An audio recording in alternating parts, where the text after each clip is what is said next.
អ្នកខ្លះកុំគិតថាមុខស្អាតអត់ចេះជេឆ្ងាញ់ជាងមុខអត់ស្អាតទេជេជាន់ពាក់ណាកុំចេះតែជាន់គេផ្ដេសអាងគេមាត់គេលេងក្នុងវីដេអូគេធម្មតាអញ្ចឹងណែបើជេវិញតើឲ្យជាន់គ្នា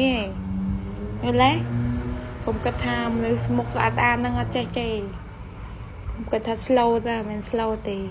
មនុស្សយើងតែដល់កដូចគ្នាជេហើយញ៉ាំយ៉ាស់ខ្វែឡើយណាជេពាក់អីកាំងនិយាយមិនចាញ់